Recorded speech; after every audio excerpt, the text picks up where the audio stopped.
Bonjour à toutes, bonjour à tous, j'espère que ça va. On est aujourd'hui le samedi 19 juillet 2025 et je vous souhaite donc la bienvenue dans le français c'est facile avec Adrien. Aujourd'hui, on va voir, comme prévu hier, une expression qui est être en bisbille avec quelqu'un. Mais d'abord, vous le savez, on a une introduction et en deuxième partie, une astuce du jour. En guise d'introduction, je voulais vous parler un peu des mots français qui sont d'origine étrangère. La langue française est une langue qui est dérivée du latin et du grec, donc dans son histoire, mais il y a aussi beaucoup de mots qui sont empruntés à d'autres langues.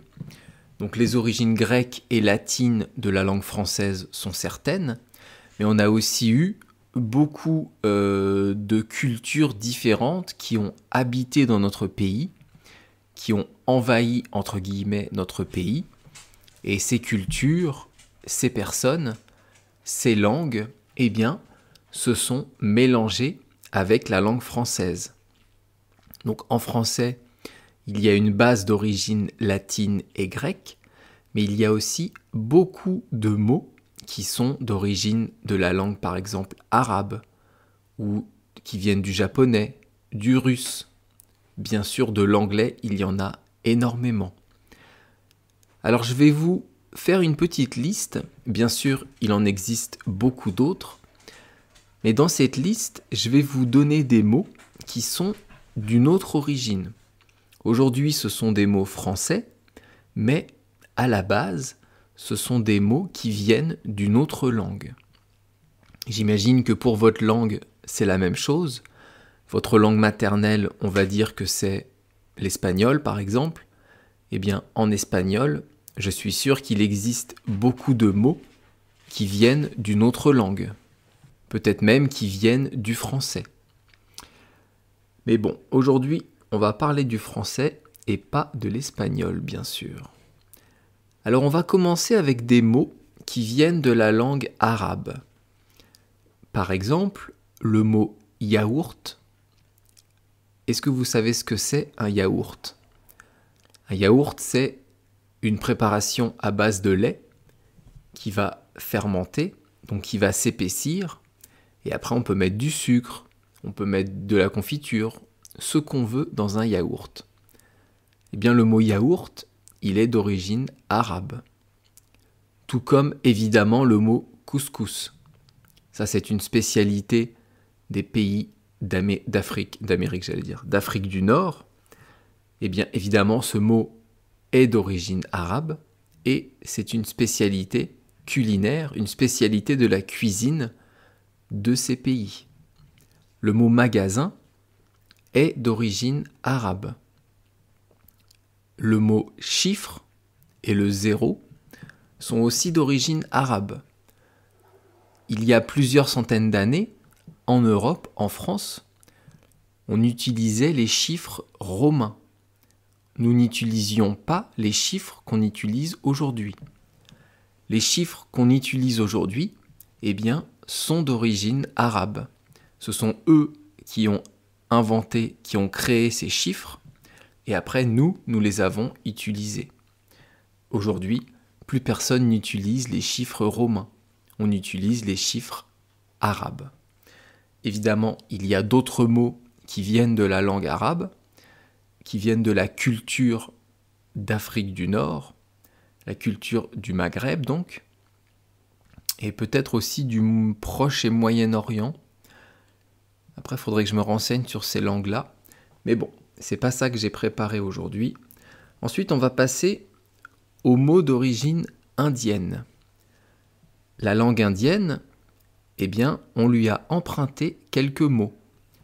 Par exemple, pyjama. Un pyjama, ça vient de la langue indienne. Un pyjama, c'est le vêtement que vous mettez pour dormir. Moi, par exemple, je dors en t-shirt et en short. Je n'ai pas de pyjama. J'utilise un short classique et un t-shirt classique pour dormir. Il y a des personnes qui ont un vêtement spécifique pour la nuit et ça s'appelle un pyjama. Le mot shampoing, qui est l'élément qu'on utilise pour se laver les cheveux, eh bien, il est dérivé de l'anglais shampoo. Et shampoo, ça vient en fait de la langue indienne. Vous voyez comme ça, il y a beaucoup de mots en français où on peut retracer leur origine. On peut savoir d'où ils viennent et de quelle origine sont ces mots. On va passer maintenant aux mots d'origine japonais, donc la langue japonaise, Nihongo. Eh bien, évidemment, les mots qui viennent de cette culture, les mots que nous utilisons pour des objets qui viennent de cette culture sont tirés de la langue japonaise. Kimono, eh bien, ça vient du Japon. On dit la même chose en japonais, kimono. Karaoké, avec la prononciation française. Le karaoké, c'est quand on chante dans un micro, ou d'ailleurs sans micro. Eh bien, vous allez lire le texte des chansons sur un écran et il y aura juste la musique qui passe. Donc on va passer juste la musique, pas les paroles, et vous allez chanter les paroles. Ça, c'est un karaoké. En japonais, c'est le même mot. On dit karaoké, karaoké, karaoké en français. Les sushis, les sashimi, les nori, toutes ces choses-là, eh bien, ce sont des mots qui sont d'origine japonaise. Ensuite, on va parler de quelques mots d'origine russe. De la langue russe, on a bien évidemment importé la vodka, qui est un alcool qui vient de Russie, mais aussi d'autres mots auxquels on n'aurait pas forcément pensé. Par exemple, bistrot, qui est un bar, un endroit où vous allez pour boire des coups, pour discuter, pour jouer un peu au jeu, pour boire un café, pour manger aussi. Eh bien, bistrot, ça vient de la langue russe. Oura, quand on crie hip hip hip, oura, eh bien, oura, ça vient de la langue russe. Le mot conseil, donner un conseil à quelqu'un, conseiller quelqu'un, ça va être de l'aider, de lui donner des paroles, de parler avec lui pour l'aider dans une décision. Eh bien, le conseil, c'est un mot d'origine russe. Et enfin, on va finir avec les mots d'origine de la... les mots d'origine de la... Ah, je me suis trompé. Les mots qui viennent de la langue espagnole, donc de la langue d'Espagne. D'Espagne et d'Amérique du Sud. Ah, le podcast en carton.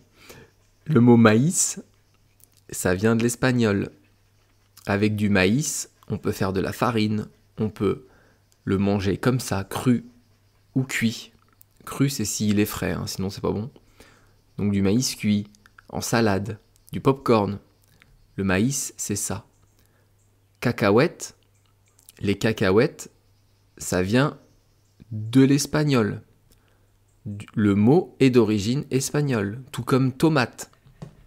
Les tomates ont été importées d'Amérique du Sud, peut-être au XVIe siècle, quelque chose comme ça, ouais, XVIe ou XVIIe, par des conquistadors espagnols, et donc on a pris le mot tomate pour désigner ce merveilleux fruit, parce que oui, la tomate est un fruit, ce n'est pas un légume, ce merveilleux fruit rouge qu'on cultive très bien en France et qui est délicieux l'été.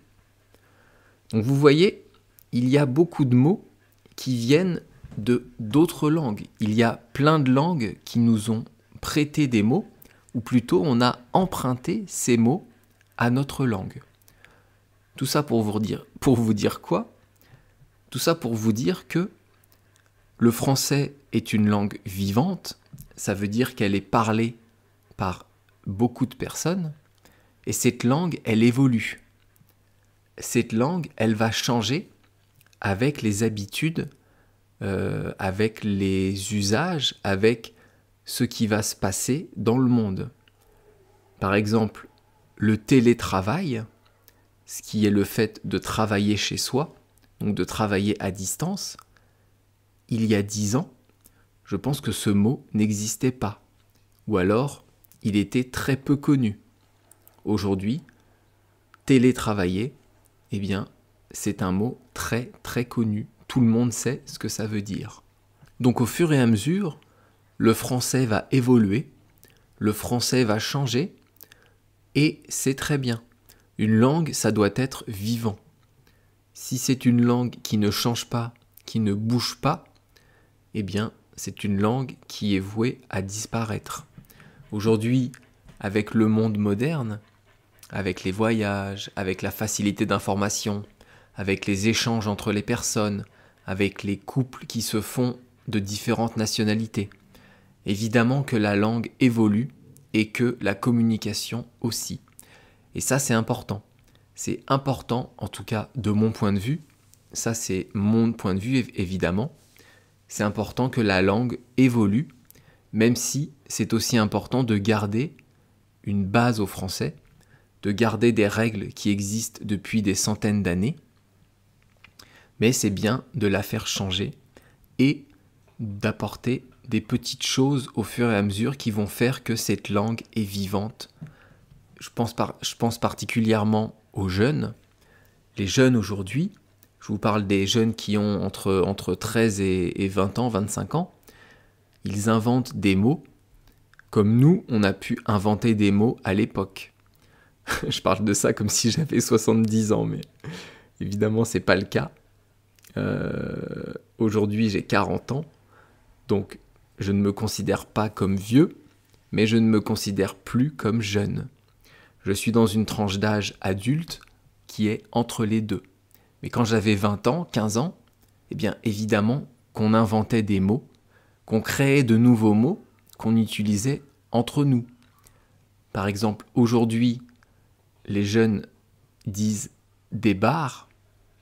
Des bars, ça veut dire qu'ils rient beaucoup. Ils ont beaucoup ri. Au lieu de dire « et là, on s'est bien marré » ou « et là, on a beaucoup ri », ils disent « et là, des bars ». Ça ne veut rien dire, mais ça a été créé par ces jeunes. C'est beaucoup utilisé, et donc c'est comme ça que la langue évolue. Bien, je crois que ma petite introduction a duré beaucoup trop longtemps. Du coup, aujourd'hui, on va zapper l'astuce du jour parce que c'est pas la peine de commencer autre chose, sachant que demain, on va commencer une fable de La Fontaine qui va durer 2 podcasts parce qu'elle est assez longue, elle est assez compliquée à comprendre. Donc j'ai besoin de 2 podcasts pour vous l'expliquer. On commencera donc une nouvelle série sur les règles de français, donc dans 3 jours. Et tout de suite, on va passer à l'expression du jour, être en bisbille avec quelqu'un. Alors, dans l'expression du jour, on a 1, 2, 3, 4, 5 mots. 6 si on compte quelqu'un comme 2 mots. On a d'abord le verbe ou l'auxiliaire être. Ici, c'est un verbe, et donc je vais vous conjuguer, bien sûr. On ne change pas une équipe qui gagne. Le verbe être au présent, à l'imparfait et au passé simple. Donc un temps du présent et 2 temps du passé. Le verbe être au présent, ça donne je suis, tu es, il est, nous sommes, vous êtes et ils sont. Je vais assez vite parce que je pense que vous le connaissez. Ensuite, le verbe être à l'imparfait, c'est j'étais, tu étais, il était, nous étions, vous étiez et ils étaient. Et enfin, on va le faire au passé simple. Là, je vais aller un peu plus doucement. Je vais vous laisser un peu réfléchir parce que je pense que c'est plus compliqué à retrouver. Si vous voulez, vous pouvez bien sûr mettre pause afin de pouvoir réfléchir et pouvoir écouter le verbe être au passé simple juste après avoir remis lecture.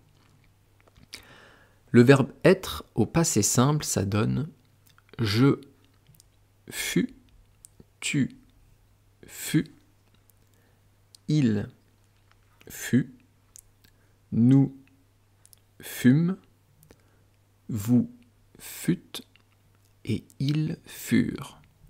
Et oui, celui-là, il est peu commun, mais de temps en temps, il peut servir.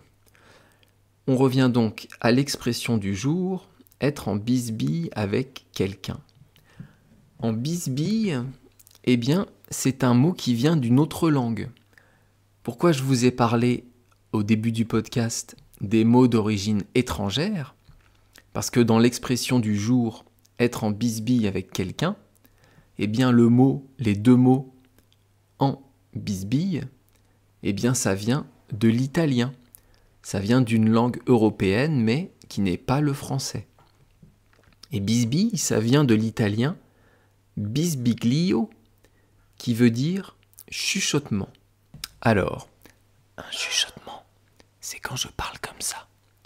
C'est quand on parle avec une voix basse. Là, je chuchote. Est-ce que vous m'entendez? Donc chuchoter, en fait, c'est parler à voix basse, parler doucement. Et au fur et à mesure du temps, le fait de parler doucement, ça s'est transformé, je ne sais pas pourquoi, en dispute, en désaccord, en embrouille avec une autre personne. Donc, bisbiglio, ça veut dire chuchotement, mais bisbille en français, ça veut dire dispute. Donc, être en bisbille avec quelqu'un, là on ne désigne personne, quelqu'un c'est une personne mais qu'on ne connaît pas, en tout cas dans l'expression ici qu'on ne désigne pas, eh bien ça veut dire être fâché avec une personne. On peut dire aussi être en brouille, ou s'être disputé, s'être embrouillé avec quelqu'un, avoir un problème avec quelqu'un qu'on n'a pas réussi à résoudre. On va prendre comme exemple le travail. Si vous travaillez en entreprise, il y a forcément une personne qui ne vous revient pas. Il y a forcément une personne avec qui vous vous êtes embrouillé au moins une fois. Il y a forcément une personne avec qui vous êtes en bisbille. Si vous devez aller demander quelque chose à cette personne, eh bien, vous allez tout faire pour ne pas y aller. Ou vous allez demander à quelqu'un d'y aller à votre place. Ça peut être la même chose dans les fêtes de famille. En France, la tradition à Noël, c'est que toute la famille se réunit, ou alors pour des anniversaires importants. Eh bien à Noël, vous pouvez vous retrouver à 20, 30, 40, 50 à table, et là, on va toujours être avec une personne avec qui on a pu s'embrouiller. Un vieux tonton, une tata, un frère, un cousin éloigné, n'importe qui. Il y a eu un problème un jour qui n'a pas été résolu, et donc, depuis, vous êtes en bisbille avec cette personne. Il y a un désaccord, il y a un problème, vous êtes fâché avec cette personne. En anglais, on dit « to have a falling out with someone ».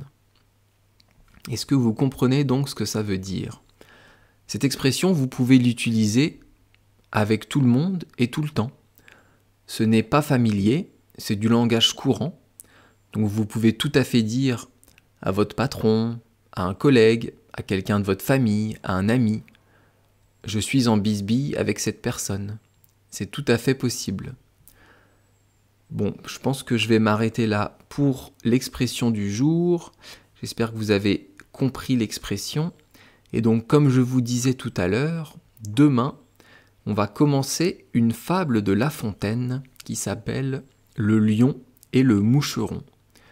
Le lion et le moucheron. Et j'ai plus qu'à vous remercier de m'avoir écouté jusqu'au bout.